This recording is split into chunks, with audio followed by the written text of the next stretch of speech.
Hello everyone, this is Mindset 2008, and this video is in response to Sarge Willie Pete's "Never knew there was that much hate for black men." Well, Sarge Willie Pete, I'd like to say that I think it's very sad that your personal experiences turned out to give you so much of a bad impression of black women. I think you hit on some good points, like black women losing weight, not being willing to work out, having a bad attitude when you try to give them constructive criticism on ways for improvements of certain lifestyles. And I would just like to point out that there's no excuse or justification for what is going on in the black community today. There's no excuse. There's no rhyme or reason. There's no way of saying that this is okay.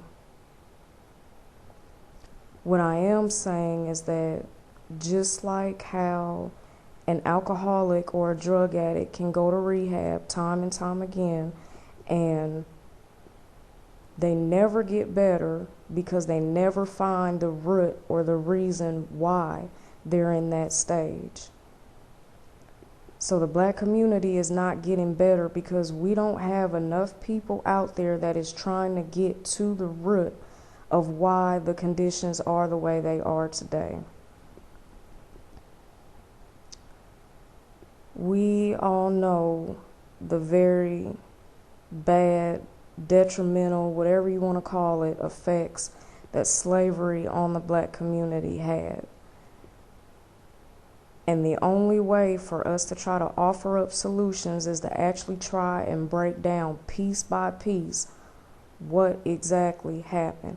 I just have a little theory. I think that after slave times happened and those people who were our ancestors of the American black slaves, their people became sharecroppers. They basically just farmed the land, for like $2 a day or something like that. But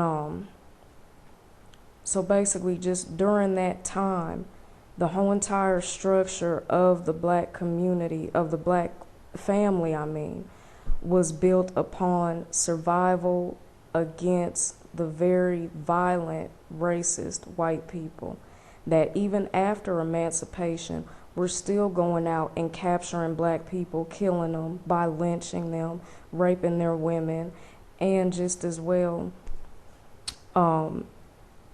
basically embarrassing, humiliating the man in front of his family by making him a poor, defenseless being.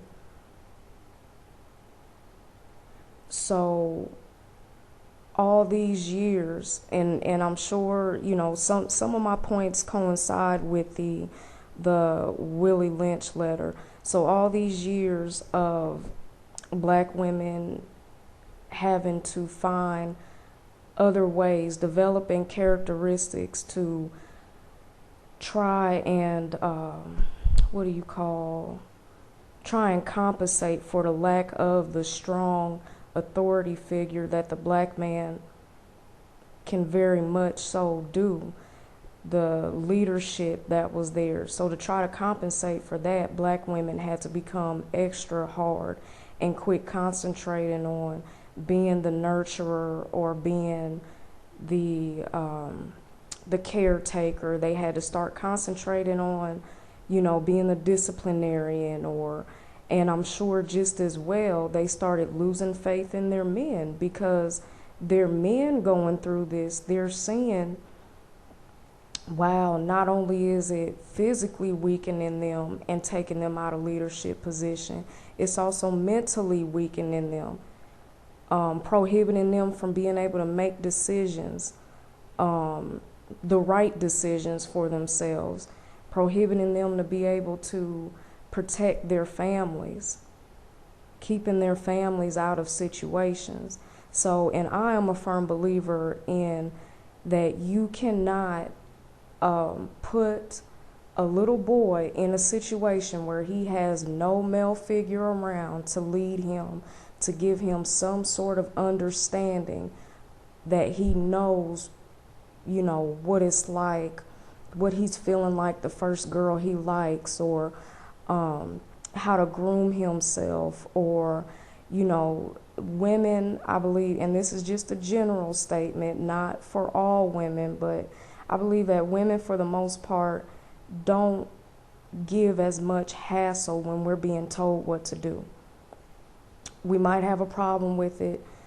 Some of us have a very strong personality and will stand up against it if there's always a problem that we're finding with what we're being told to do.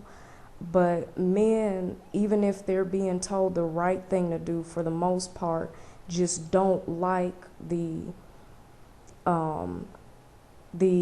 whole entire "you do what I say or else." And especially when they become teenagers, so they need that man there to basically guide them that this is how I'm going to relate to you. That yes, you're having this type of change because you're coming into your manhood.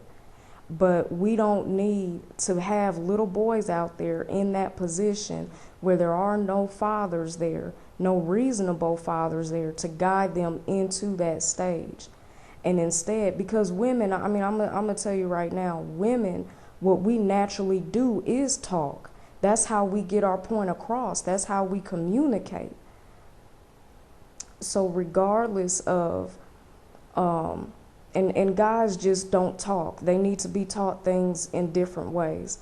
So basically, my main point is that I think it's very sad that you have a very bad impression of black women. And I've been around a lot of decent black women, and I've been around a lot of decent black men. And all of them have had the understanding of just exactly what I'm telling you, that the effects of slavery on the black community and how that mentally broke down our men. And it's so sad to see our men out here basically being weakened generation by generation, where they're feeling like the only way is to join gangs. And then these young girls are being raised up saying, oh, well, you don't have a man if he's not bringing in the money, buy as much dope as he's selling. And that's encouraged. And there is no excuse for that. But what I'm saying is that in order for us to start coming to solutions, we need to stop the blame game. We need to look at the root, break it down piece by piece.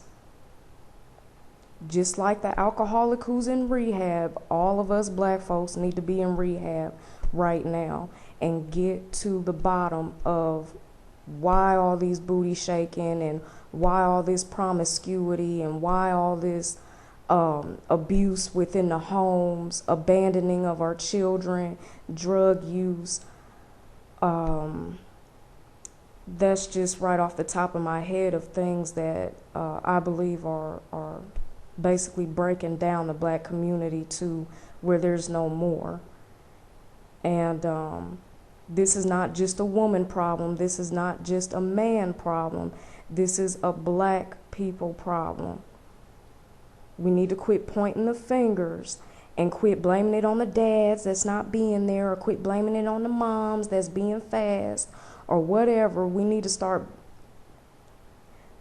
start taking our own responsibility and saying, okay, well, this is what the generation before me did wrong. This is what I'm not going to do. And as well, I'm going to develop into my own person and take responsibility for my own mistakes and quit being mad at the world for what has happened to me. And if any of you, have any other ideas, I take constructive criticism, and I like to hear it.